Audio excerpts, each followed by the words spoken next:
On your Wednesday episode of Locked On Raptors, the Toronto Raptors take down the Chicago Bulls and avenge the play-in loss with a 106-102 preseason victory on Tuesday night. We'll dig into our biggest takeaways, including Scottie Barnes at the 5. It rocks. It's going to be awesome. I'm very excited. Let's go.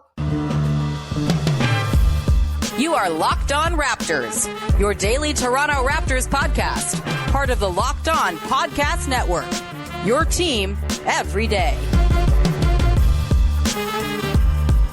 Hey, what's going on? And welcome to another episode of Locked On Raptors, part of the Locked On Podcast Network, your team every day. It is Wednesday, October the 18th, and I'm your host, Sean Woodley. I've been covering the Toronto Raptors now, going on 10 seasons on various platforms. You can find all my work over on the website formerly known as Twitter, at Woodley Sean. You can follow the show on Instagram at Locked On Raptors, and of course, come hang out in the Locked On Raptors Discord server, baby. The link is in the description. Got over 200 little sickos just like you, talking ball, reacting to games, talking fantasy basketball, movies, video games. It's all going on in the Discord. It's going to be a great spot to be throughout the season, I reckon. So come hang out. Again, link in the description. If it's expired, shoot me a DM. I'll get you a fresh link, and we'll see you there. You can also find the show for free wherever you get your podcasts, on all the different audio apps, and of course on YouTube in video form each and every day.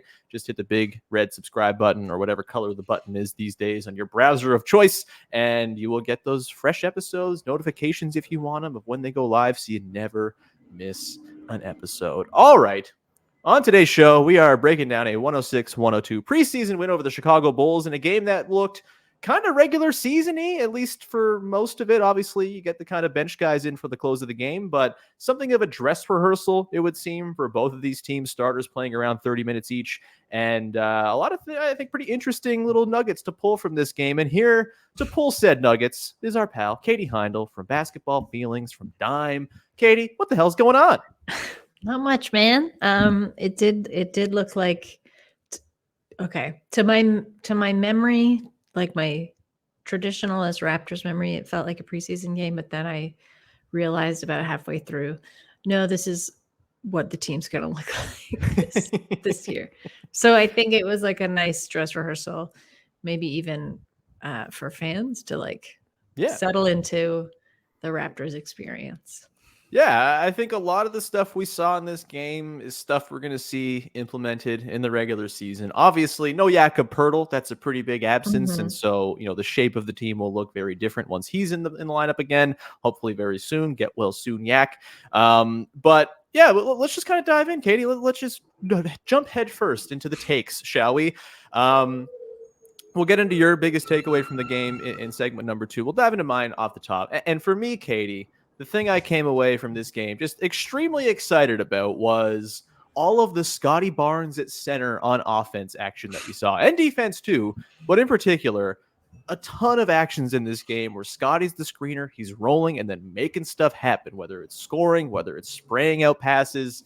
And to me, Katie, that is thrilling to behold. I think there was this sort of notion coming into the year that things are going to flow through Scottie Barnes. Therefore, it means he's going to be creating from the perimeter more often. And I'm sure that's going to happen. There's no doubt he will get touches as a more traditional point guard type. But the stuff he's always been good at is rolling and kind of surveying the floor from the middle and making use of his ample scoring ability around the rim. And of course, his ability to pick out pinpoint passes.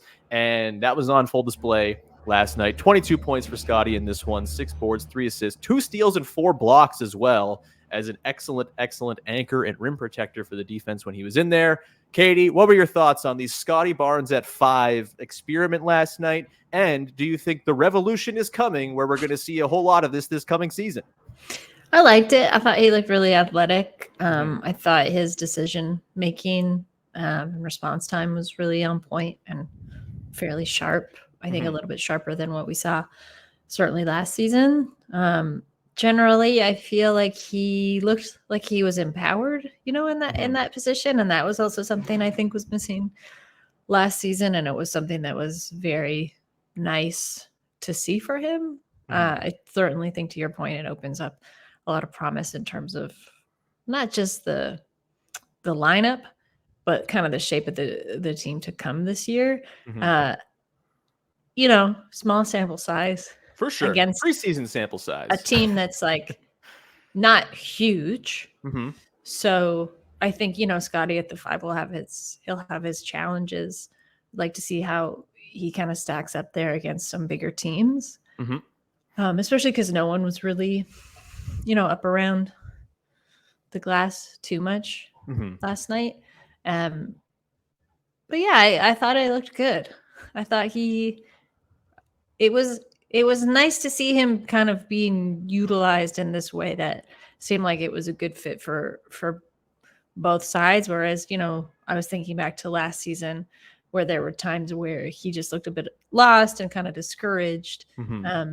And I think it's pretty understandable because he was like a square peg trying to be jammed into a round hole determinate of like wherever Nick Nurse thought he should fit. But it's good. It felt like a lot more fluid. Absolutely. And look, this is not something we're going to see for 30 minutes a night. Jakob Poeltl is on this team. He's the starting center, and a lot of good stuff's going to happen when Yak is on the floor. But I think my sort of prevailing takeaway here is that Scottie at the 5 needs to be a core part of this team's identity this year, because a lot of really good stuff happens within it, right? We'll get into your takeaways in a sec here, but I think you're going to probably mention Trent Jr. and a little pick and roll action with Scottie rolling, that opens up a whole lot of possibilities for Gary as either a pull-up shooter or if he can make those little slip passes as a playmaker, and that's pretty exciting. I think also, one of the big sort of conundrums with this team, with the Pascal Siakam, Scottie Barnes duo, is the sort of overlap in responsibilities. Both guys in the past have kind of liked to operate from similar places.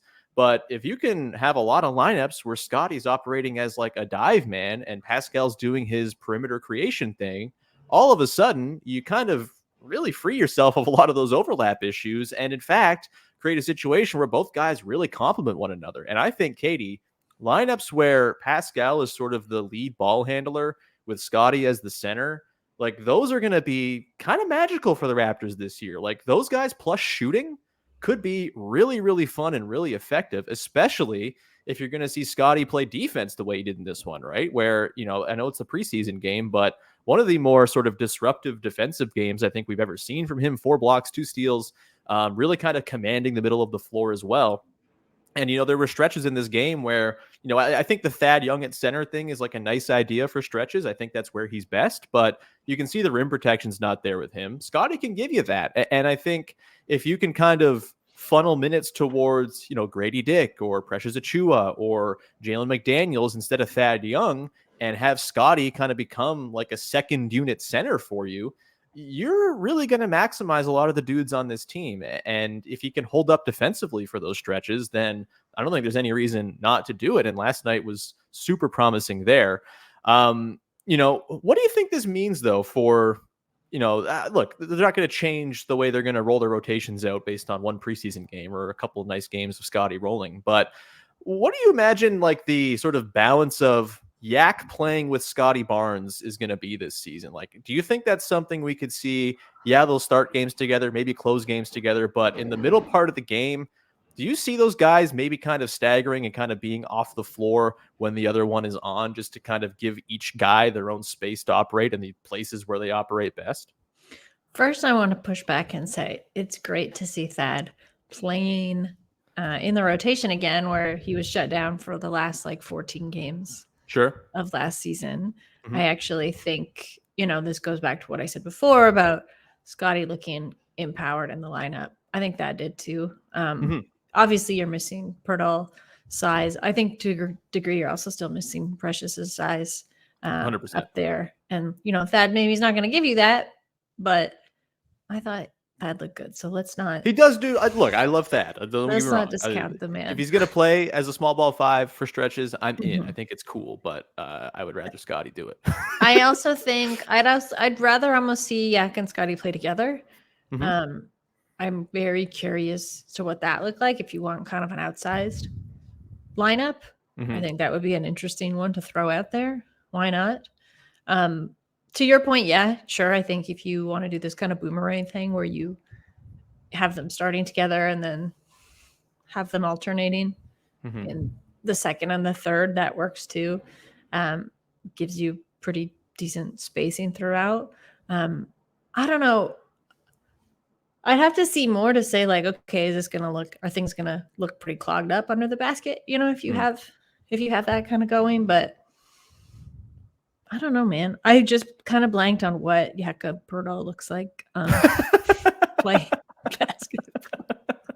I will just say, I feel very slow getting into this season. I was just as like a little warning to everybody, but I do like what I saw last night.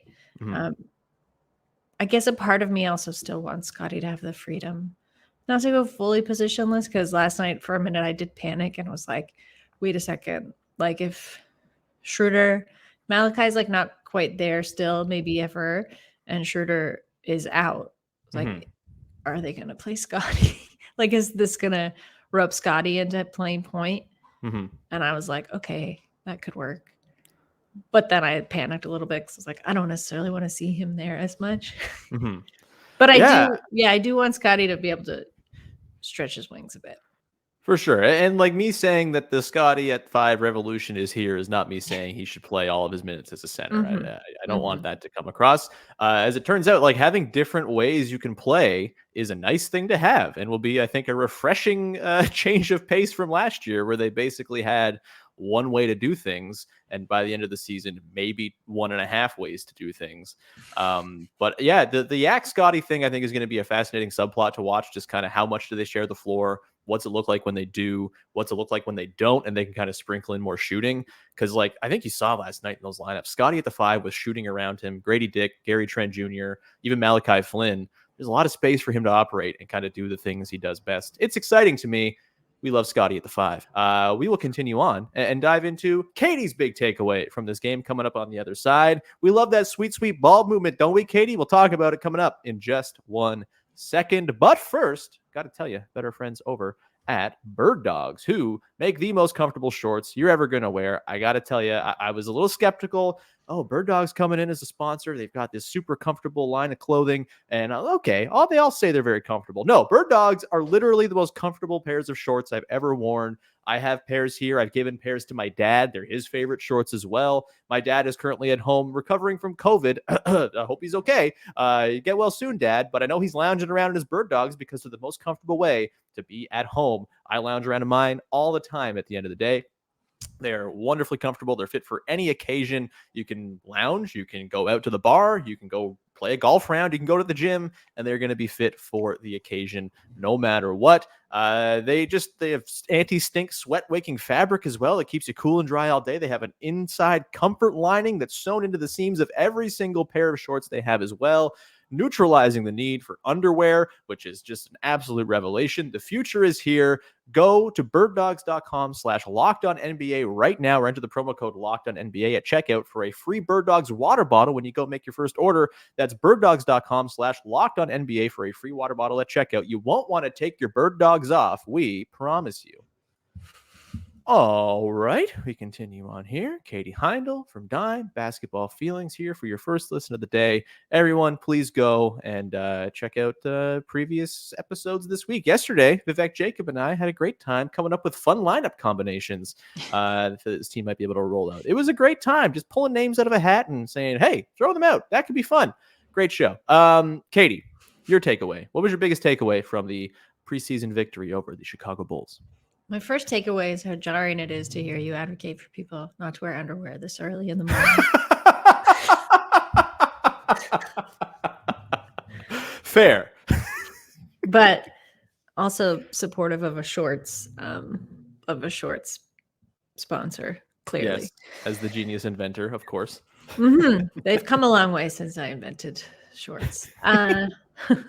I think I know my biggest takeaway from watching last night's game was the ball movement. I thought it looked phenomenal, especially strong in the first quarter. There were some kind of juddering sort of missteps in the first half. In the second half, it seemed to go a little bit off the rails, just with the speed and sort of the quickness. And, I also think that was due to the lineup that we closed the game out with, which is nothing to knock that lineup. Love seeing all those guys and them getting minutes on the floor. But I just think it's going to be so fortuitous to one, the way that Darko clearly wants his team to play. There's so much connectivity. There's so much energy that comes out of it. I was really impressed with the fact that you had that much ball movement and the turnovers, at least in the first half, stayed pretty low. Obviously your assists are way up. They were still really good. I think in the first half, it was about like 50% from three, or no, that was maybe just the field goal, but like the shooting also held up pretty decently, which again, I think goes back to this sense of good ball movement is super generative of offense. It's also super generative of defense. And generally, like, that's what you want. I think I said this last week, like, that is what you want from a lineup that is strikingly new. Like, even I knew that, but like watching the game last night was like, there are a lot of new faces on the floor. Yeah, they've been playing together through the preseason at camp, but to get a team to get to know each other and get used to each other and kind of get a feel for one another, there's really no better way to do that than to encourage that kind of passing. You know, like, I want to see it hit at least three people's hands before a shot gets taken. I love that kind of basketball, frankly. Great. Yeah. And it works against teams like the Bulls. I think it'll work against even, to go back to something I said earlier with like Scottie at the 5, like it'll work against bigger lineups too, because it's going to be a really handy tool to unbalance, kind of those larger imposing teams. So I liked it. I know you're going to push back, but I already have like a pushback to your pushback. Oh, I'm not pushing back on loving the ball movement. I think it's great. I think, the way they're playing offense, I still think there are going to be possessions where it bogs down. I think in particular, it not even bogs down, but just where the passing doesn't necessarily lead immediately to great shots, right? I think the sort of possession that symbolizes this idea for me, third quarter, like a full possession of gorgeous ball movement all around, swinging around the horn, drive kick.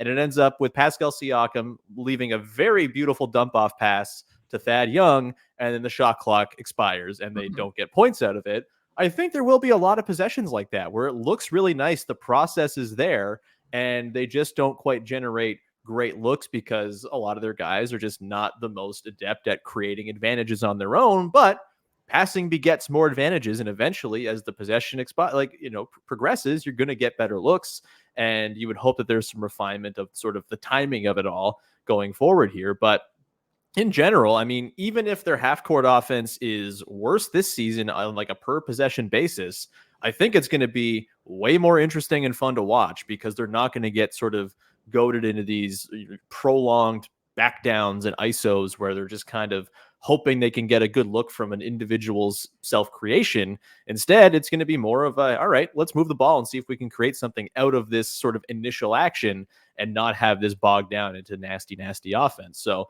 I'm totally with you. I think, yes, only 21 assists last night, but, to go back to the 3-point shooting, I think there were a lot of clean looks they missed, and the process I'm very keen on. I think it looks good. You got good 3-point shooting from the guys who matter most. Pascal Siakam, Scottie Barnes goes 2 of 3, Gary Trent Jr. goes 3 of 6, and a lot of those looks pretty clean and created out of good ball movement. So certainly, I'm not upset about it at all. Push back at that, Katie. I think that will clarify over time, is what I was going to say. Sure. That this sense of the clock either running out, and people just like literally losing track of time and then pulling up to make a pretty sloppy shot or just like a really not great look will clarify the more that people understand like where and how to get to their spots and when. I think it's not saying it's ever going to look seamless. I don't know that this group of, I don't get them with the personnel there are, I don't know. There'll always be like little judders. But I think a lot of that will clarify itself. And yeah, I don't know. I think it looks good. It's also like you're empowering like looks and, like we talked a little bit about last night, what you're texting about Javon Liberty Freeman rather, who I love and hope that guy gets more minutes, but just like he had some beautiful passes, really, gorgeous. Really quick. Yeah. Like really, really quick kind of kick out passes too. And I will say like everybody was ready for them, Whereas like I wasn't. So I was like, where is he passing that to? Oh, okay. You know, like there's clear kind of like it's been practiced, but there's also a sense of intuition there as well, which I love to see. You know, someone like Javon Freeman Liberty can come in and throw cool passes. By all means, get in there, baby. I am a staunch supporter of anyone who throws cool passes, and I think for this team and its ball movement to really work, the passing is going to have to be very, very pinpoint and accurate. And I think they stand a pretty good chance of doing that, at least from most corners of the roster. We'll come back on the other side, Katie. We'll get into our good, bad, and to close out the show, and we'll have some fun. We'll come back in just one sec. But first, got to tell you about our friends over at FanDuel, the #1 sports book in all the land. And right now is the perfect time to snap into action this NFL season with FanDuel. Right now, new customers get $200 in bonus bets guaranteed when you place a $5 bet. That's $200 in bonus bets, win or lose. If you've been thinking about joining FanDuel, there's no better time to get in on the action. The app is super easy to use. There's a wide range of betting options as well, including spreads, player props, over-unders, and more. And it's not just football. Maybe you're not a football fan. Maybe you're someone who wants to go and be a, get those futures bets in on the NBA or the NHL, or you want to put some money down on the MLB World Series coming up. You can do all of that on FanDuel, all sorts of different betting options, and you can use those bonus bets you get from your NFL bets to go and do all of your sports wagering. Visit FanDuel.com/lockedon and to kick off the NFL season, that is FanDuel, official partner of the NFL and of the Locked On Podcast Network. All right, rounding things out here, the way we round out every game recap episode on the show with the good, the bad, and the everybody's favorite, very badly named segment that has lots of structure to it. People like structure. Katie, start with the good. What's a thing you liked from last night's game that we haven't talked about so far?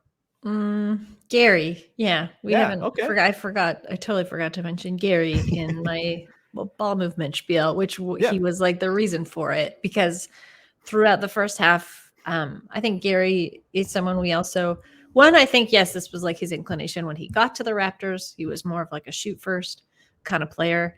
But two, I will also preface, I think he got squeezed into those roles or like those positions kind of with the minutes, the really whittled minutes that he was getting last season.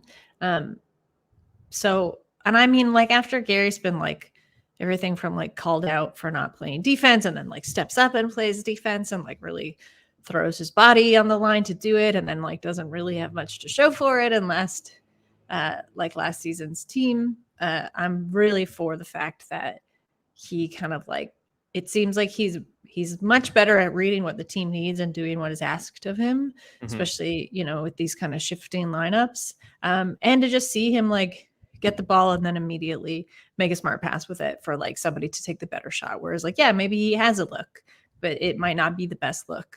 So he's looking for the best look. Again, that kind of stalled out in the second half. I don't know if that was just given the lineups that kind of came in, because when somebody goes from like having a great game to just being super quiet all of a sudden, it's not always just due to them, right? Yeah. Of their lack of ability or lack of game flow and all that. Yeah, being able to make something happen. But I was like incredibly encouraged by it. I thought like this is such a great and novel way for a guy to be able to like fit his way into a new kind of system and utilize and showcase some skills that maybe we haven't got to see yet from Gary. So very happy with that. Yeah, and I think notably, like the rotations in the fourth quarter were very preseason-y rotations, right? Yes. Like you have the big guns in there, and then you take them out, and it's sort of bench guys. And I think maybe the spots where Gary's going to get a chance to kind of flex his creation muscles will be in those sort of, mid to late second quarter spots where, maybe he's in there, either kind of running a bench unit or, kind of co-captaining a bench unit with a Scottie Barnes, for example. And he kind of gets a little bit more emboldened to be a bit of a creator, where his pull-up shooting gravity might be the best on the team, and that's going to have like trickle down effects. It's going to make things easier for his role man. It's going to make things easier for him as a playmaker and as a shooter. And, again, we saw his playmaking regress last season, and part of that might've been role. Part of that, I think, he's not shown a ton of track record of being able to throw sort of higher level passes. But, if you're being emboldened to do it and the sort of the shape of the floor is conducive to it, then certainly that's something he can add in. And if he can do that even on like a sort of sparing basis, that's a huge addition to the Raptors in between lineups. And I'm a big fan. He was great last night. I really enjoyed Gary's work, specifically working in those pick and rolls with Chris Boucher and Scottie Barnes. My good Katie, Jalen McDaniels just knows where to stand. Didn't have himself a great shooting night last night, 0-4 from deep. Don't expect we'll see that as like a recurring trend necessarily. He's been an average 3-point shooter in his career. But I think, kind of going even further back to the ball movement thing, he's going to fit into basically any lineup they want to run because he can stand anywhere. He can space. He can cut. He can kind of move to the spot where space needs to be filled. He's just a smart basketball player. And, hopefully the threes start to follow. He's had I think a pretty efficient start outside of last night in his preseason action so far. And he opens up a lot of pretty interesting lineup possibilities too. You saw him and Scottie kind of run as the 4-5 in some lineups. And I think his very first shift in, he subs in, and his first play, he makes like a huge defensive stand at the rim and forces a miss. And I think there's just a lot of defensive upside with this guy. He, to me, Katie, might be like one of the faster guys I've ever seen as far as like getting to the second contest. If he gets, caught on a pump fake, he'll like kind of jump out of his shoes and then all of a sudden he's right back there contesting the attempt that's going up. That's pretty exciting. He seems like they know where to stand, know what he's doing. Smart basketball player. I'm in on the Jalen McDaniels experience. That's my good. What's your bad from this game, Katie? You tell me if this is allowed. I feel like my bad was Andre Drummond missing the dunk. I got so like that made me sad at like a few levels. Like obviously as a dunk enthusiast, and also as someone who just like feels an immense amount of, I guess, like projected embarrassment when you have that clear of a path. Yep. And like you slow the game down, you take like. There's no reason why you miss it, but you miss it so spectacularly by slamming the ball on the rim, the front rim at that. You literally fall very short. So that was very bad to me. In terms of, I mean, maybe that's telling is that I didn't actually have I didn't think there was a terrible or awful takeaway for the Raptors side of things. Like we've talked about, maybe things going off the rails a little bit in the fourth. Again, I really think maybe that's just due to roster and the speed at which everyone has not acclimatized to the Darko beautiful passing system yet. But generally, I thought the team looked good. It was like also a really fun watch. So, yeah. Very good time. Yeah. I mean, like the starters came in and completely blew it open to start the fourth. And it was like, okay, great. The job done. Let's go. And then the other guys came in and held on. So I don't think you can complain too much about the flow of this game either. There's not a whole lot of bad. My bad from this one is just a number. And it's a number I think that's going to be worth keeping an eye on. It's the half-court offense. Per Cleaning the Glass, Katie, the Toronto Raptors half-court offense last night had a 71.4 offensive rating. That is very bad. That is like Kevin O'Neal, Toronto Raptors era bad. Really, really grim. And I think for me, the worst moments of the half-court offense were when Dennis Schroeder was in. And I'm going to be keeping an eye on this. Teams are just not going to go over screens against him. They are going to go under. They're going to dare him to shoot. He's not going to shoot. He's just never been a high-volume pull-up three-point shooting guy. And there's just not a ton of space out there when that's the case. And you're trying to run sort of initiating actions and teams are just not concerned about your point guard shooting. I like Schroeder when he's sizing guys up kind of in isolation and kind of using his quickness to get by and sort of just produce blow-bys and quick, easy buckets. That's a great little implementation of what he does, but definitely going to be keeping an eye on how the half-court offense performs when he's at the helm, because I found that their best moments last night were when they didn't have the sort of full complement of starters in there around Schroeder. And it was more, Pascal running stuff or Gary running stuff or Scottie kind of working as the five. 71.4 is really, really bad. That said, sort of to counter that, in transition in this game, they got into transition 21.4% of the time. I think 20% is going to be their sort of bar to clear most nights. If they can do that, I think they can sort of uplift that offense. And in transition last night, they scored at 138.1 offensive rating clips. So, they're going to run a ton, and that's going to be how they offset the half court. But the half court last night, the numbers don't lie. It was pretty grim, and they had to really lean on free throws and all that stuff to kind of get by offensively. But hey, maybe you lean on free throws and you have a lot of guys who get fouled, and that's a perfectly viable way to score points as well. Katie, let's quickly wrap up here with our a thing that maybe caught your eye and gives you a little bit of intrigue about what comes next. Yeah, I think my is Mahamadou Gueye. Yep. I just really liked what I saw from him, even the parts where it looked like he was sort of figuring it out. He's like, I get it. He like looks pretty prototypic in terms of just his frame and the way he kind of fits in with the team. But I think there's more there. I did get to see him at Summer League too. And it was nice to see him collect some minutes late game last night.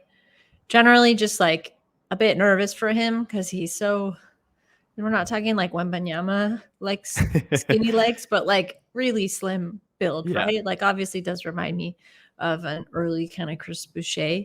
Sure. But, he's got size and length, some quickness. So, yeah. Wants to dunk a lot too. Yeah. We love dunks. We do love dunks, as we've clarified. But, yeah, I'd be curious to see where and how he gets used this season. Yeah. Well, he's on an Exhibit 10, which, suggests he's probably going to be 905. But that's like, hey, if you get to watch Mahamadou Gueye at the 905 all season long, I'm perfectly down for that. And who knows, maybe it becomes something else. Maybe a cycle in a two-way or something like that. These things are not always finite or, not going to be. Nor should they be, which is also like because we've talked a lot about development coming back, right? And not taking such a backseat for the team anymore. So if this is how it looks back in action, I enjoy that. Yeah, for sure. And I think like the end of this game was like, I've almost used this as my good as well. The end of this game was super competitive. You had dudes kind of fighting for roster status and just like really kind of laying it all out there. And I feel like the just very frenetic and chaotic energy of Mahamadou Gueye was a big part of the sort of overall tone and tenor of the close of that game. I had a great time. My Katie, is Malachi Flynn looking more like a square, which is good. He looks like he has some muscle on him. I think he's talked about this in preseason. And, look, it was a bad shooting night for him last night, 0 of 7. That's not what you want to see. Ultimately, his NBA career is going to be determined one way or another by whether or not he can hit shots. That said, he's been historically an average-ish three-point shooter, and that's something this team needs, in theory, if you can get an idealized version of him. But I do think the extra bulk could help him a lot. I think his biggest issue on offense, in particular the last few years, has been he just can't get to his spots because he's too easy to knock off of them. He's just too frail and lean and all this type of stuff. He looks like he's got a little bit more beef. He's looking got a little more strength. And I think last night, while he didn't score very effectively, he had the 7 rebounds, he had 3 assists, he had 2 steals, he had a block. Like he was getting in there and kind of messing stuff up. And that's a Malachi Flynn I can get on board with, like someone who can actually like assert some sort of physical advantage on guys in a way he hasn't in the past. We'll see. I know there's sort of a lot of people who are just calling for Flynn to not be on the team anymore. And I can't believe I'm on the sort of Flynn apologist side of things right now because it's not where I've typically been.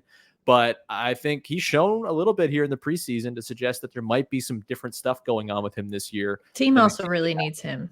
They do need it. Like if he can pop, that's huge. It's massive. And so I'm fine with seeing through the last year of his rookie deal to see if you can kind of turn him into something with the Darko development magic that everyone's, touting so highly. And, as much as I would like to see him not go 0 of 7, I think there were some positive things last night. And the extra beef on his frame seems to be, pretty helpful, I think, for him in terms of just like asserting himself into games.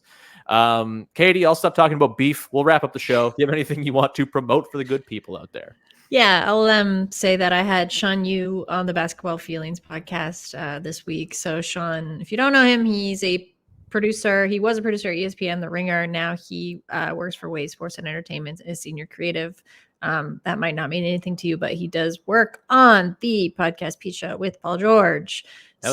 We talked a lot about that, kind of what are the nice things about watching an athlete hit their stride in the media space. We talked about the media space, gossiped a little bit, talked about vulnerability.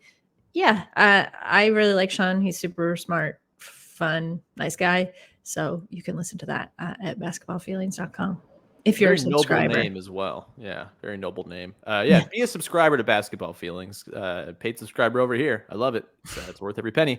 Go do it. You can find me at Woodley Sean on all the socials. You can find at Locked On Raptors. You can go to the Discord. Link is in the description. Would love to see you join us in there. Again, that's where I'm kind of dropping my thoughts during games this season. And so if you want that, if that's a thing you're into, the Discord will be the place for that. You can also find the show on all your favorite podcast apps. Never miss an episode by subscribing, getting those notifications when episodes go live. We're on YouTube as well.